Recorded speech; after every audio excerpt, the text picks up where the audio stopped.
Technology, we are saving energy 90% compared to use of electricity. Extra savings are used to further other activities in the institution. This is not only a production unit but also a training unit. Our trainees come here for seabed training where we are dealing with experiential learning. So when students come here, they're able to see practically what is called value addition, and then processing products from raw materials to finished products. Kawi, ustawi, ushujaa.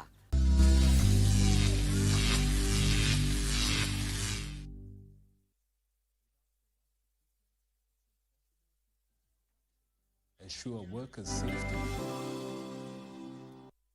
Welcome back. Continue talking to us on all our social media platforms at KBC Channel 1 on X, Facebook, and YouTube.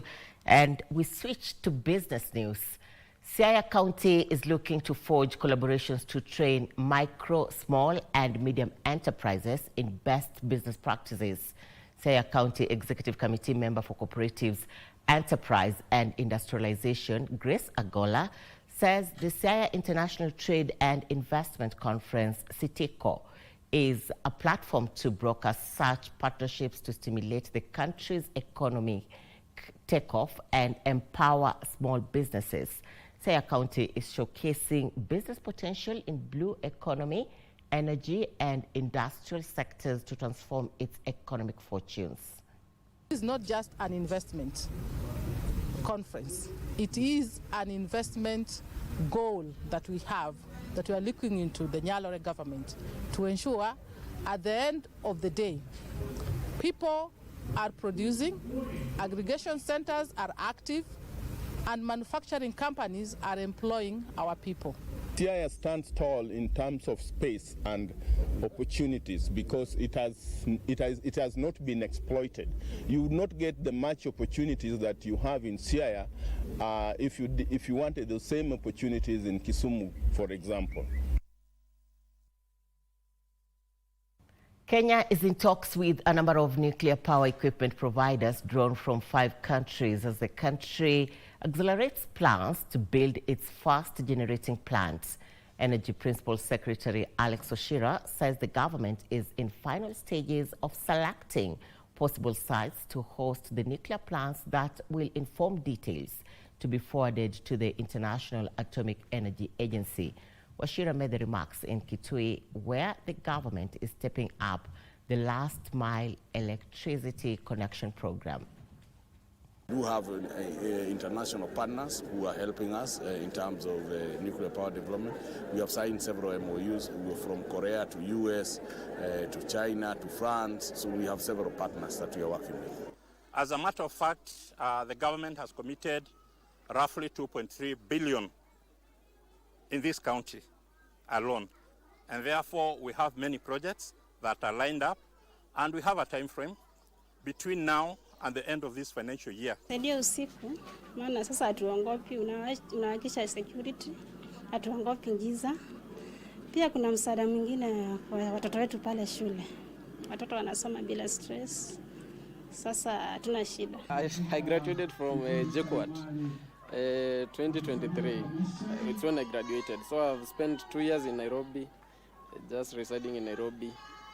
Nothing much, I'm just residing in Nairobi because I can access power easily.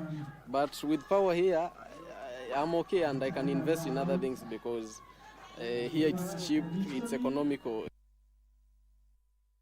The private sector has been challenged to tap into the aquaculture best practices awareness creation as an emerging investment frontier. Kenya Marine and Fisheries Research Institute Director General Dr. Paul Orina says aquaculture as a new frontier in the wider spectrum of the blue economy requires continuous research on best practices which must subsequently be disseminated to the farmers for optimum gains. Fish farmers are equally being challenged to continuously pursue capacity building. Private sector players, international organizations, local organizations that are getting funding from abroad to link up with the government agencies, Kenya Fisheries Service, Kenya Marine and Fisheries Research Institute.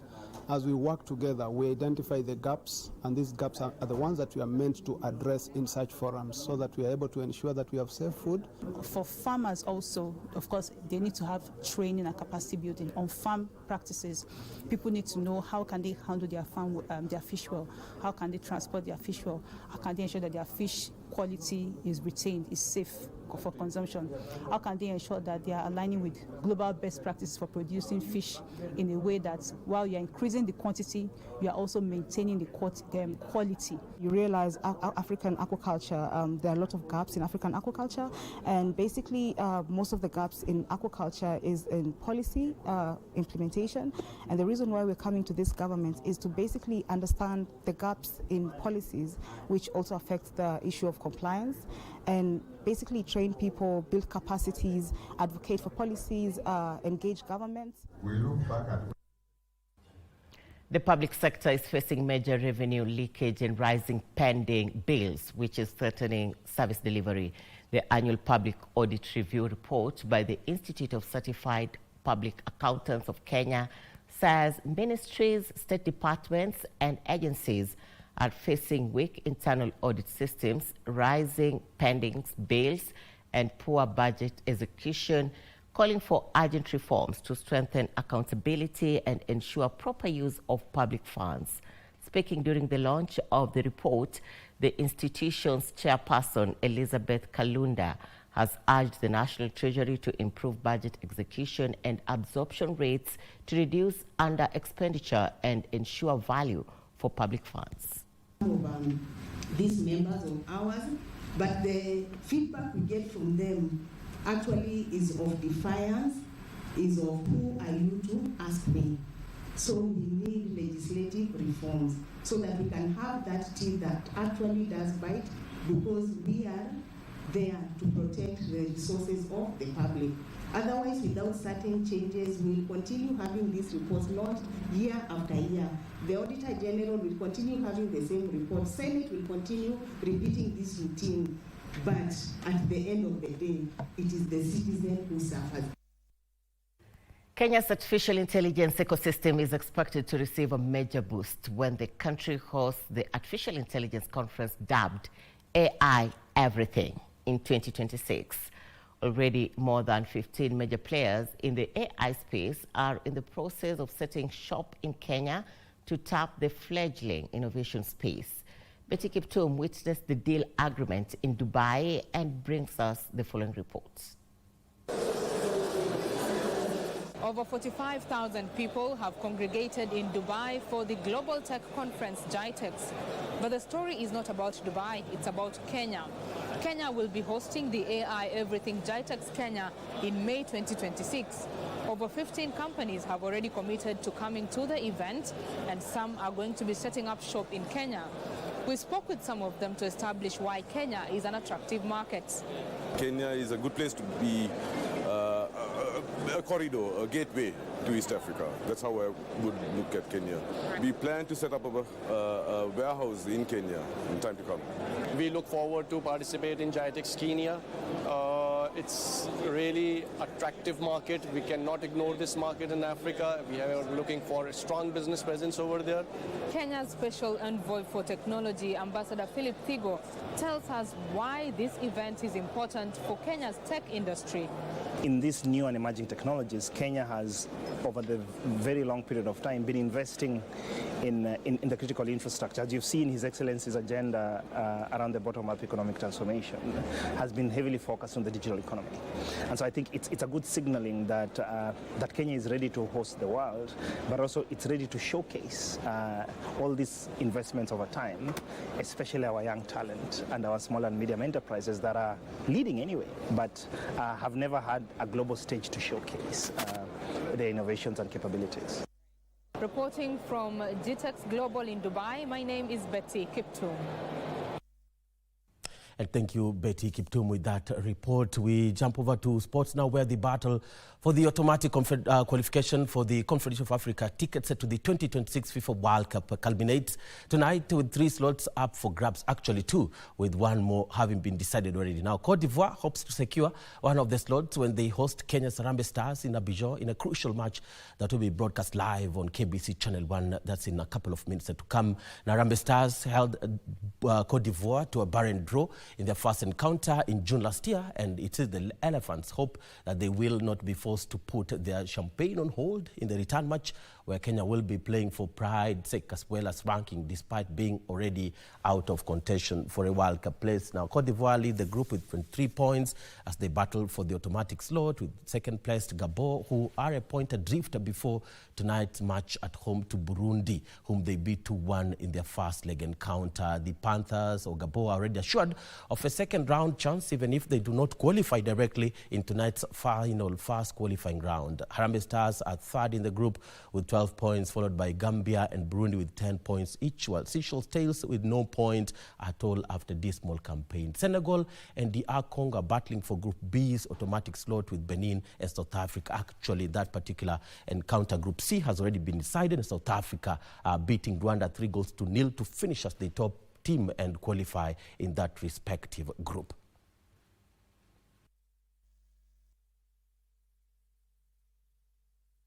And we wish Harambee Stars all the best as they take on Ivory Coast in Abidjan. Elsewhere, the Kenya women's national hockey team has continued their impressive run at the ongoing 2025 Africa Cup of Nations in Ismailia, Egypt, after registering a commanding 4-0 win over the hosts. Now, Kenya, of course, did begin their campaign with a 1-0 win over Nigeria in the opening match. Now, the Kenya side displayed skill, speed, and determination to take a 1-0 lead by the end of the first interval through Joan Anjao. They extended their lead with the second goal in the second period through Eleanor Chebet before Naomi Kemunto and Alice Owiti completed the rout. Kenya will now face South Africa tomorrow before wrapping up their round-robin matches against Ghana.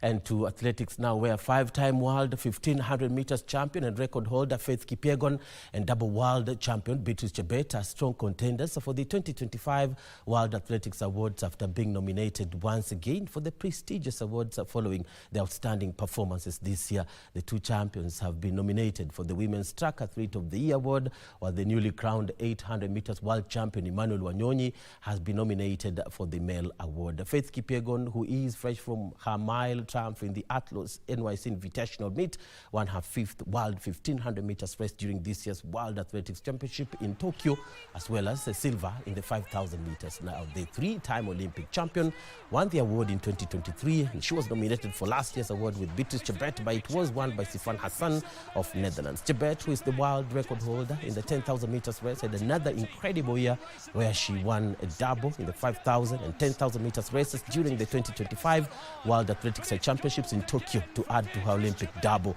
They will battle it out with undefeated 400 meters hurdles champion Femke Bol of Netherlands, Melissa Jefferson Wooden Hall of the USA, who is undefeated in the 100 meters, and the world 400 meters champion Sydney McLaughlin-Livron. Olympic 800 meters champion Emmanuel Wanyonyi, who also won his first world title in Tokyo with a championship record of 1 minute 41.86 seconds, as well as the diamond title, is the lone Kenya nominee in the men's track awards. The Olympic champion has also recorded 4 of the top 6 performances of the year and will battle it out with Noah Lyles of the USA, who is unbeaten in the 200 meters. His compatriots, Cadel Tinch, who is the World and Diamond League 110 meters hurdles champion, and the World 400 meters hurdles champion, Rai Benjamin. Now, the World 10,000 meters men's champion, Jimmy Gracia of France, has also been nominated. There will be a vote to determine the 2 finalists for the World Athletics Awards. The vote is now open on the World Athletics social media platforms to determine the Track Athlete of the Year finalists, and fans can also vote. The Olympic champion becomes the world champion.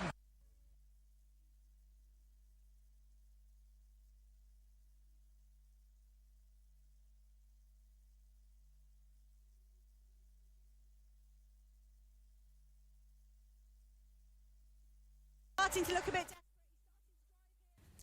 And definitely that one on the upcoming World Athletics Awards nominees with Faith Kipyegon and Beatrice Chebet, as well as Emmanuel Wanyonyi leading the line, is how we put a cap on sports tonight. But remember, there is a big match coming up. That's at 10 p.m. East Africa time.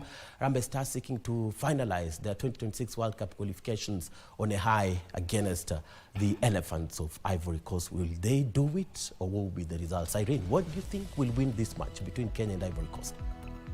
Quite a number of reactions on our social media platforms. Many Kenyans are grateful that KBC is bringing this match live.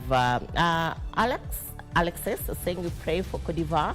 KV Patrick is saying Kenya to win with 2 goals. And also we have Ngoche Olwatch, who says we should utilize the first half opportunity when Adingra, I hope I got it right, yes, Bernard. Sure, Adingra is still benched. More and more and more.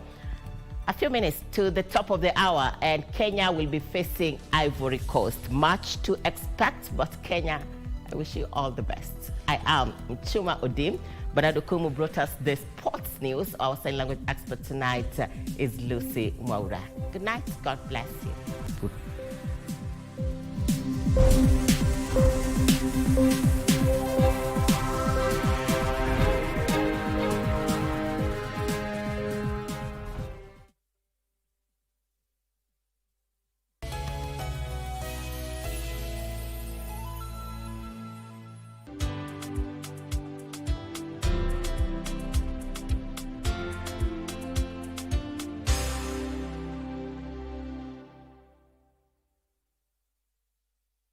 Tushinde.com.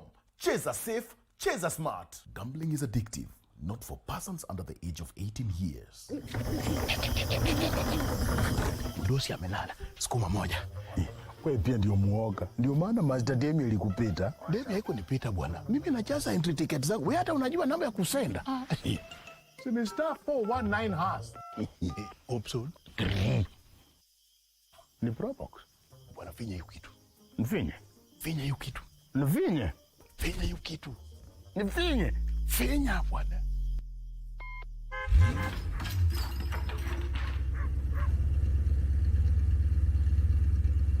Inco Probox was star 419 hash option 3.